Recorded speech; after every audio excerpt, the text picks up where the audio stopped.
Welcome to episode 049 of the Bit Beacon Broadcast. It's August 26th, 2024. I am here, that's me, Kodax. Got no one in the passenger seat today. But I wanted to talk about a couple things before we jump into the news.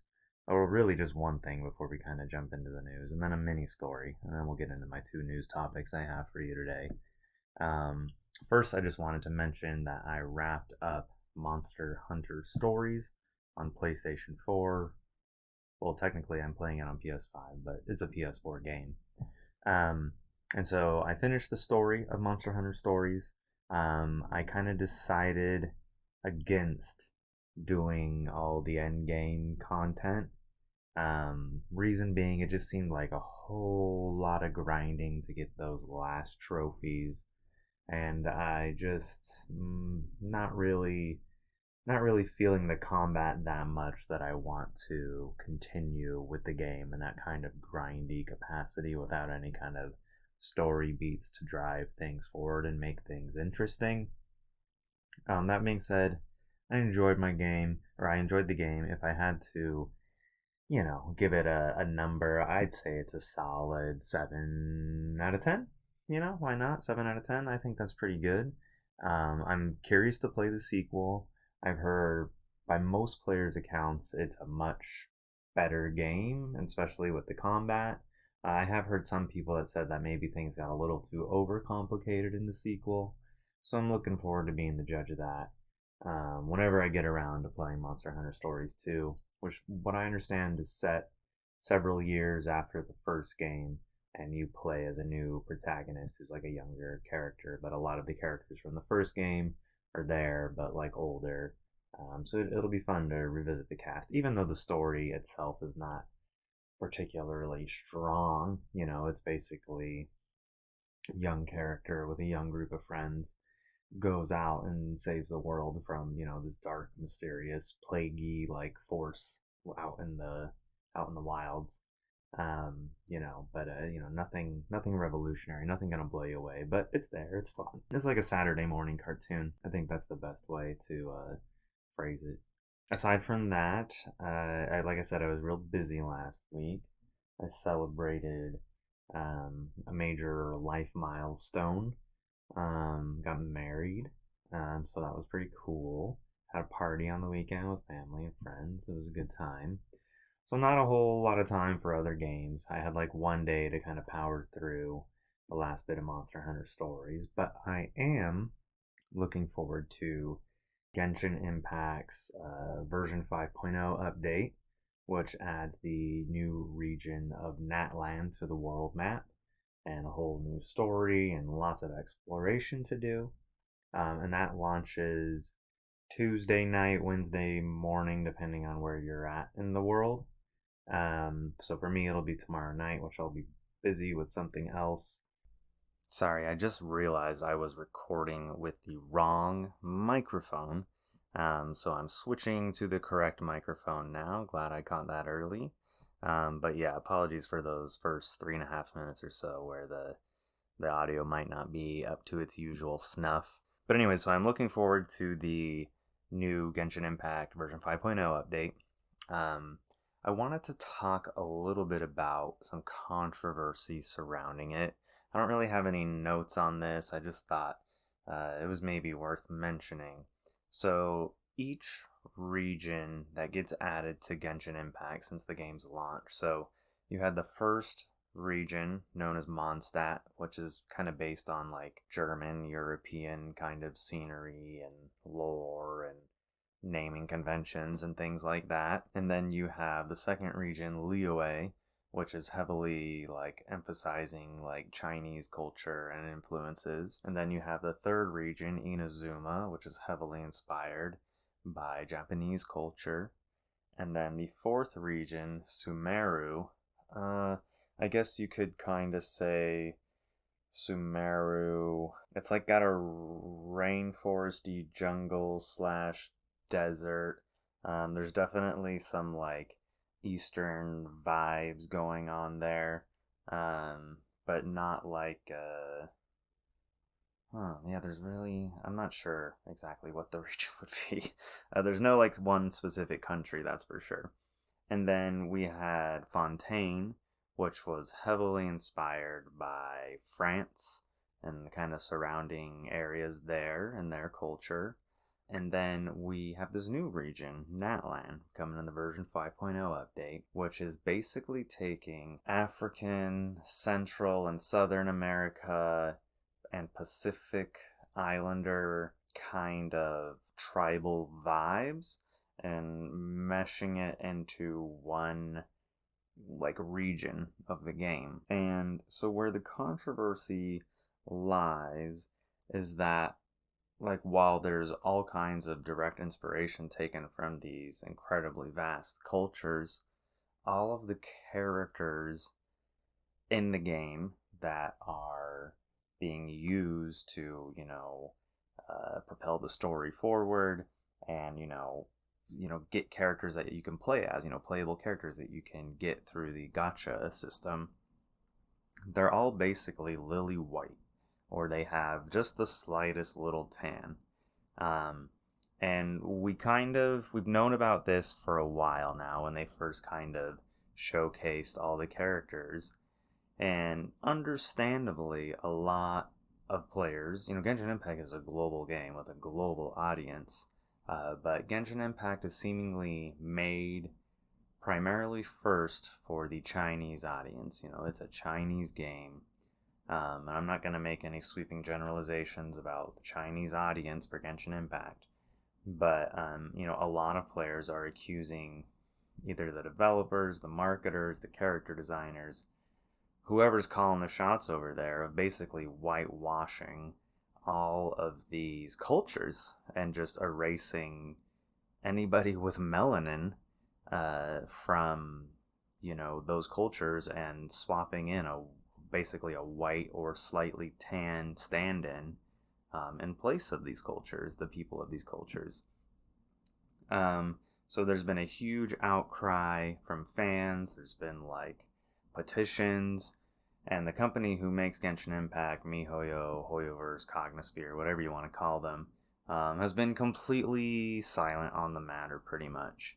Genshin Impact has always suffered from a lack of diversity, and I think in a lot of games you can get away with that just fine. Nobody really cares. But in a game that is heavily inspired by different regions and places and people of like the real world, like it's kind of messed up that you just erased, 2/3 of the population of the planet just because maybe the Chinese market is more receptive to light-skinned people in their games or whatever. Maybe they're not used to seeing darker skinned people. I'm really not sure. I don't know what China looks like, so I'm not going to make any claims about that. But yeah, it's disappointing to see that, people have been asking a long time for MiHoYo to add darker skinned characters to the game. There's a lot of dark skinned people who play Genshin Impact and want to see those characters in the game too, alongside the 70 plus white characters already in the game.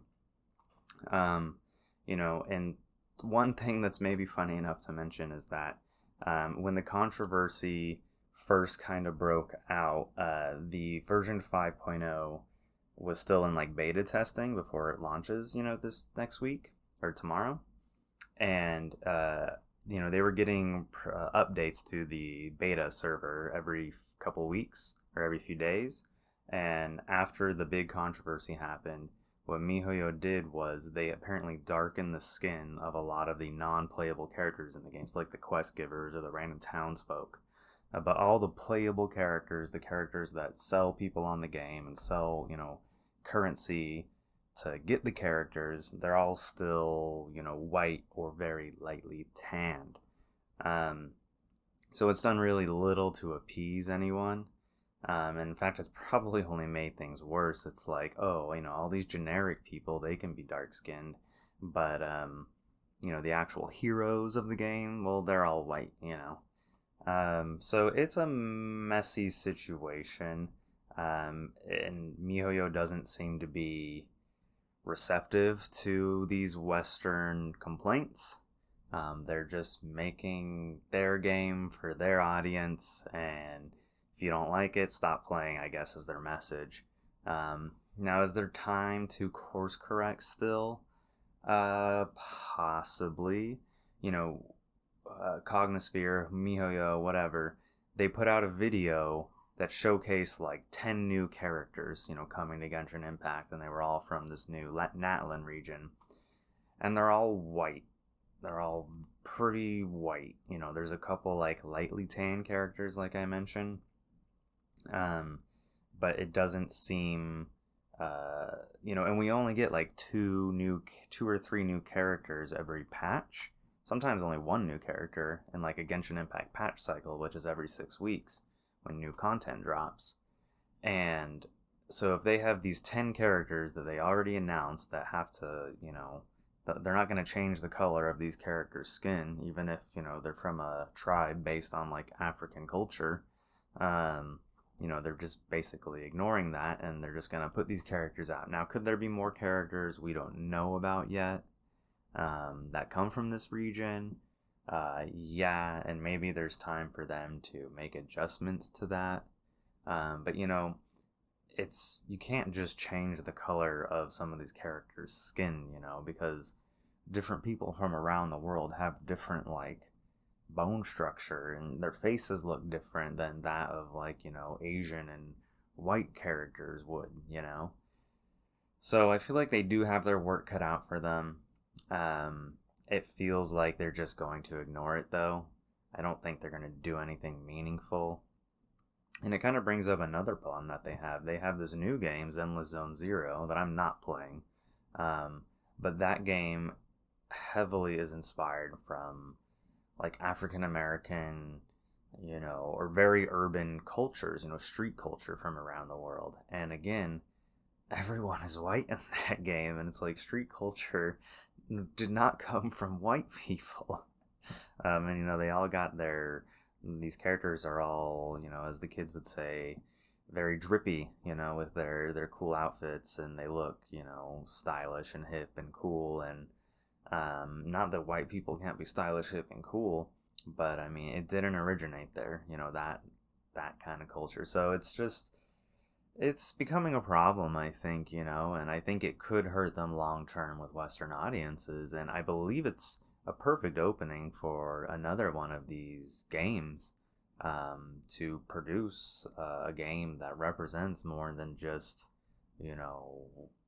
light skinned Chinese audiences,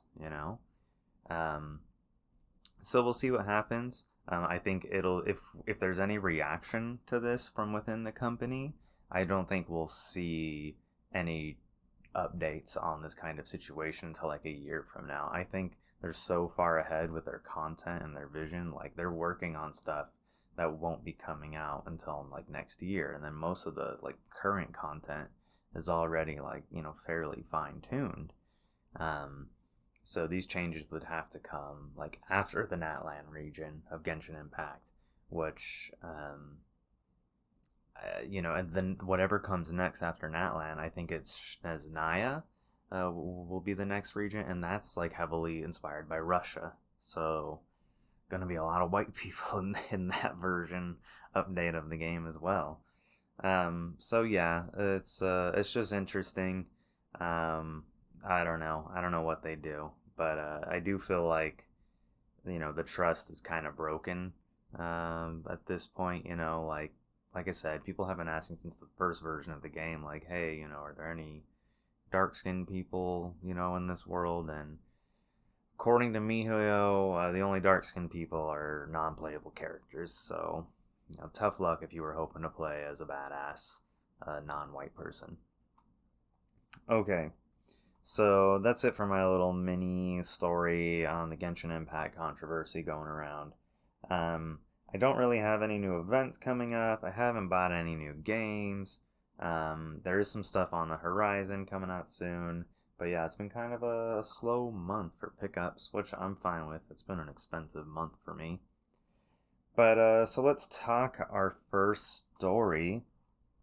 And I apologize in advance if this is like a really short episode. I'm not trying to make it that way, but it's just been hard to get this episode together as is with how busy I've been. Okay, so last week on August 19th, Nintendo hosted a new Nintendo Direct, but there were no new game or hardware announcements. Instead, Nintendo did a deep dive into their new hometown-based museum, which opens to the public on October 2nd of this year in Kyoto, Japan. Now, they did just announce another Nintendo Direct for tomorrow, a Nintendo Direct Partner Showcase, which means the emphasis will primarily be on third-party partner games, so stuff from like Square Enix, Capcom, people on that kind of level, followed by an indie showcase. Anyways, I'll have more on that next week, but let's get back to this Nintendo Museum Direct. So famed creator of the Mario and Zelda franchises, Shigeru Miyamoto, guided the entirety of this Nintendo Museum Direct as they showcased various exhibits and activities that museum goers will be able to participate in. Miyamoto also shared some fun facts about the space that the museum is being built on the same grounds where Nintendo originally manufactured their various playing card sets, including Hanafuda, which Nintendo was long known for in Japan before ever creating any video games. Nintendo's been around since 1889, 100 years before I was born. So they obviously have a really long history. And while it doesn't seem like the emphasis of the Nintendo Museum will really be on a huge amount of their history pre-video games, there does look to be some of that in there. But, Nintendo's done, had some questionable activities over the years. So I do wonder, if you go, like, how much of that will they talk about? Like, they had involvement with, like, love hotels, which were basically, like, hotels where you can rent them for just a few hours, that kind of a thing. Yeah, I don't know. We'll see. Somehow I doubt that that's going to be at the Nintendo Museum. But the the virtual tour that we got with Miyamoto started on the second floor of the building, which is where most of the traditional museum-style exhibits are on display. Here there are various display cases focusing primarily on Nintendo video game consoles and first-party software. Hanging above the exhibits are these massive, like maybe not 1,000, but like 500 times size, like game controllers, like kind of floating from the ceiling. And these looked pretty cool, and there's a little more on these giant controllers in a minute. The way Miyamoto worded his language leads me to believe that there won't be any third-party published software on display, which I think is kind of weird because there's some third-party games that are like maybe really like synonymous with Nintendo. So I think it's kind of a miss not to have stuff like that on display at the museum, but I guess they really want it to be a history of them and not of anybody else. I do wonder if there will like ever be room for like special exhibits or special collections to come to the museum, or if this is just going to be like what you see is what's here and that's it, and like the only time something new will come up is when like a new console comes out and they want to like display that console and their software there. I should also note that from what we saw in the presentation, Nintendo has their games displayed in their cardboard boxes and not as loose cartridges. Take note, video game collectors. You know who I'm talking about. There are also some fun displays that examine the history of the iconic question mark block, as well as displays that showcase many of Nintendo's lesser-known products that came before their game consoles, such as Nintendo's copy machine, the Copilas. That's Copilas if you want to look that up. So from there, the tour that we got via the Nintendo Direct moved to the first floor of the museum. And this is where more of the interactive elements of the museum are. So upon purchasing a ticket and entering the museum, every patron will be given like a special, like almost like card badge ID that is loaded with coins. These coins can be redeemed on various activities on the first floor. Unfortunately, for patrons of the museum, you will not be given enough coins to try all the various interactive stations at the museum in like one go. Nintendo likely wants people to buy another ticket another time and return to the museum to experience more of the activities. Nintendo said there would be 8 different activities to try when the museum opens, and they showcased 3 of them in the Nintendo Direct. And so we'll kind of briefly talk about each of these examples. So the first one shown was it looked like a 1970s living room style batting cage. So where you get to experience Nintendo's table tennis ball launching Ultra Machine, and you can swing a bat at these like ping pong balls basically shot at you. If you hit the ball and it connects with certain items in this like faux living room that they have set up, various different little like things will happen. So like if you hit like a TV that's in the room, it might like it'll turn on and like flash like a logo or something like that. Another example was like there were some like bottles up on a shelf, and when you hit it, the bottles all like spun around and said like Nintendo, and then like they spun back afterwards. So kind of a neat thing, you know. I guess I get what they're going for is they want you to like experience these like weird funky products that they made, and I like this product because it was pre-video games for sure. And so it's cool to see them, you know, not just ignore that outright and make it an interactive element of the museum as well. So another example, probably might be one of the more popular attractions there, is like a Toy Story Mania style shooting gallery, where a group of players will be able to use modified NES zappers and super scopes to go head to head and shoot moving Mario enemies with, you know, modern light gun guts in these, you know, super scopes and NES zappers. So this one showed like Miyamoto playing with a bunch of the museum staff, and you know you shoot them out. You know you're just shooting. You're trying to avoid shooting like Peach and Mario. And what comes out of the gun, I guess, is like almost like Splatoon, like paint blobs. You know, you're not like killing Goombas, you know, violently or anything. And then at the end, it kind of shows you the total amount of enemies that you killed in this big, like, long rectangular list of everything. And I didn't really see a score or anything. It just kind of gave you like you did good, you know. But I don't know if there's going to be like a leaderboard or anything like that attached to it. This attraction is directly inspired by the Nintendo converted bowling alleys in like the 1970s into what they called laser clay shooting galleries.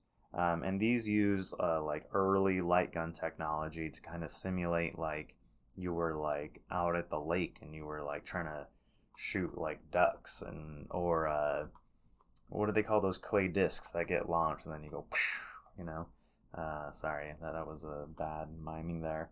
But yeah, so kind of interesting to see them take that concept, you know, some weird forgotten part of Nintendo history, not by Nintendo obviously, combine it with like the NES Zapper, the Super Scope, you know, and you know, make something new, you know, so like you get new and old together.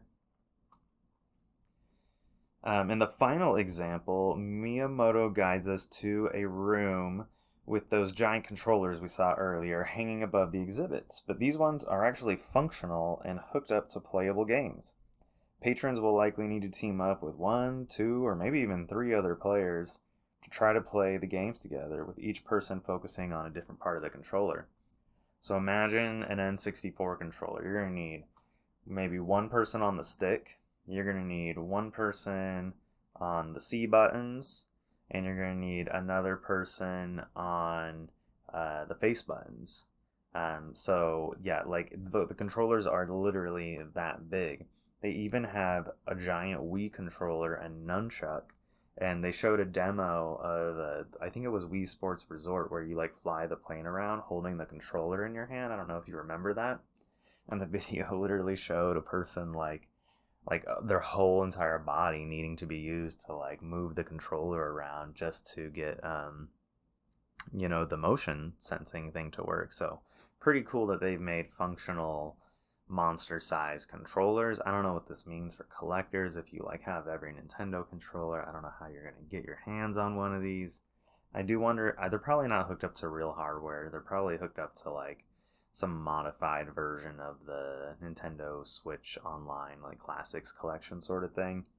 But still a pretty neat thing to do. I don't know. I guess, it might be interesting to see like a group of speedrunners get in there and see if like they can beat Mario 64 using all the weird glitches and stuff, like as like a team effort, using one of these giant N64 controllers. I think that would be pretty fun to see something like that. Let's see. So that's it for what they showed exhibit wise. But they did also kind of show a glimpse at their cafe, which I think is called like Hatena Burger. And there, Nintendo claims you will be able to make more than 270,000 different burgers using the various toppings and ingredients. So I guess, I don't know, I'm imagining kind of like Fuddruckers, where you get like a plain burger and then you can take it like up to the a certain area and you can combine all the different ingredients that they have. So kind of interesting that they choose to make even the cafe have sort of an interactive element to it.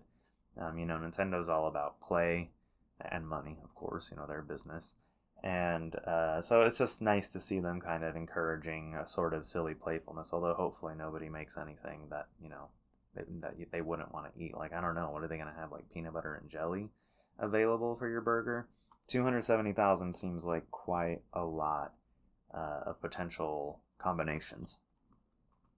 There will also be a museum gift shop, which boasts museum exclusive merchandise among other offerings. So I imagine they're going to have some like fairly generic Nintendo merch that you can find elsewhere, along with, exclusive stuff that you can only get there. I imagine the shop is going to be very popular on certain days when new merch drops. You can visit museum.nintendo.com/en to apply to purchase tickets for the months of October and November. You only have until the end of August. If you're planning a trip to Japan, you're going to be in the Kyoto area during those 2 months. Can't hurt to apply. You never know. You might get lucky and end up with tickets to go to the museum. The tickets are fairly reasonable. I want to say it was like $20 for the adult ticket. And then it kind of scaled down based on your age. Now keep in mind, a part of that is because the yen is so weak right now, although it is gaining a little bit, but it's still pretty weak compared to the US dollar. So I won't be making a special trip out to Kyoto for the museum. I'm not gonna go book a flight to go to this. I'm sure opening day will probably be pretty special, but everybody and their mom is gonna want to go on opening day, so I'm sure the lottery for that is gonna be real tough to get a ticket. No doubt Miyamoto and other, Nintendo luminaries will be there to do like a ribbon cutting ceremony or something like that. That's another thing I wonder. I do wonder how much credit Nintendo is going to pay to the people behind the products. Nintendo, in some ways, with things like Iwata Ask, where he would do developer interviews and kind of definitely like shine a spotlight on people making these games, which is something I always appreciated. Something that today Nintendo doesn't really do. So I do hope the museum does do that. I feel like people like the creator of the Game Boy, Gunpei Yokoi, I'm probably butchering his name. He was involved in so much of Nintendo, especially all those crazy gizmos and gadgets from the the 70s and 80s. He had such a huge hand in those things before Miyamoto showed up and kind of, took the gaming software division in another direction. So I don't know. It would be cool to see representation for those people and smaller people and just small contributions, behind the scenes stories. I hope there's like really cool like artifacts. I hope it's just not like, I don't know. I'm sure there's some people who probably could have, if it's just literally like, hey, here's this software, here's this console, it's things we've all seen. um what I want to see is like, oh, here's the pressing plate that we use to make the mold, or of the cartridge shape, or the console plastics, those kinds of things. I think that would be real. That's like stuff that only Nintendo would have. If Nintendo doesn't have it, some random, well, actually back then I think Nintendo was making all the consoles in country in Japan. So yeah, it's likely they probably do have that stuff. So I don't know. That's the kind of stuff I want to see. But I'll definitely, I don't know when I'm going back to Japan. Could be next year, could be 2 years, could be 3, 4, 5, who knows. Hopefully, the next time I go to Japan, the Donkey Kong area will be open at Universal Japan. And then maybe I can, make a museum trip plus Universal Osaka trip, and kind of do all the cool Nintendo stuff that's in that area, since Kyoto and Osaka are, a short train ride from each other. Okay, I've got one more story for you all, but before that, I'm going to talk shirts real quick, or shirt, I should say, because it's just me. I kind of had to dig into my shirt archives for this one because I really can't remember from what's in my closet what I've talked about and what I haven't talked about. But this week I have a black crew neck t-shirt. I believe this was given to me at Penny Arcade Expo in 2000. Oh, it wasn't Penny Arcade Expo. This is from Comic-Con. Because this is a Kirby Mass Attack t-shirt. And forgive me if Rick and I talked about this one already. But on the front of the shirt, in the upper left kind of breast area where a pocket might be, there is like a little pyramid of Kirby's, all stacked up on each other. And then on the back, there's this big Kirby graphic. There's 3 of them, and with one of them kind of more prominent, one of them, they just kind of get progressively smaller. There's like a kind of a row of 3 of them, and it looks like they're coming out of like a big brawl or something. There's like this sort of explosion-y, brawl-looking dust cloud behind the 3 of them there. And then on the right sleeve, it says Kirby Mass Attack Nintendo DS. So yes, this was when the Nintendo DS was still a thing. 3DS I don't think had even come out at this point. I want to say this is 2009 or 2010. Probably got this at the Nintendo Lounge in the Marriott at San Diego Comic-Con. So there's this week's shirt. Okay, so in October of 2017, Nintendo and IndieCube launched the Animal Crossing mobile game, Animal Crossing Pocket Camp. This is a largely scaled-down version of Animal Crossing, filled with mobile game hooks and microtransactions, some social features, that kind of stuff. That being said, there is some fun to be had with the game's campsite management theme. I played off and on for the first year or so of the game's life and enjoyed some elements, but I did kind of find the game loop itself a bit tedious. The game retains still a loyal fan base, has been online for nearly 7 years, and until recently has managed to receive regular updates. Well, the good times are officially over. Nintendo has announced that Animal Crossing Pocket Camp will shut down on November 29th, just a few days after its 7th anniversary. Alongside the closure announcement, Nintendo posted the following message. Since service began on November 21st, 2017, for approximately 7 years, we have been honored to see everyone's lovely, diverse campsites grow and flourish. We extend our heartfelt thanks to the many users who have loved Animal Crossing Pocket Camp. So what happens after the service ends? All your remaining premium currency, known as Leaf Bucks, will vanish, and you won't be able to log into the game. But as one chapter ends, so does another begin. In the closure announcement, Nintendo also announces that they are developing a paid offline version of Animal Crossing Pocket Camp. Players will be able to log into the offline version of Pocket Camp with the same account they use for their current iteration of the game and transfer their save data. Nintendo describes the paid version of the app in this way. The basic gameplay and controls will be the same as Animal Crossing Pocket Camp. However, this app will allow the player to use the included features with a one-time purchase. There will be no in-app purchases or subscription services. However, since this app will not require a continuous online connection, some features that require that connection, ergo market boxes, gifts, and visiting other players' campsites, will not be available. Also, please be aware that Leaf tickets will not be usable, and you will not be able to transfer them to the new app. We will announce details such as price and release date via notification around October. So, this is a great thing. Let's just get that out of the way. A paid offline version of the game. You just pay however much money, $10, and boom, the game is still alive. You can transfer your save data. That's awesome. We need to see more of this as live service games transition from being live service and being put into an end-of-life state. But I do have mixed feelings about Nintendo charging players for an offline version of the game. No doubt the people still playing this game today are heavily invested and have likely spent hundreds of dollars on the game at this point. It would be a nice gesture for Nintendo to offer the game for free to those players, but converting the game to be a local offline version will no doubt require some serious work on their part, so it does make sense from a business perspective for the game not to be free. And people have already paid, tens, 20, 30, 40, 50, hundreds of dollars. I don't know, what's another $10 purchase? If they charge more than $9.99, that would surprise me. I guess I could see $14.99, but I don't know. I'm going to pick it up just because I want to support, more offline versions of things.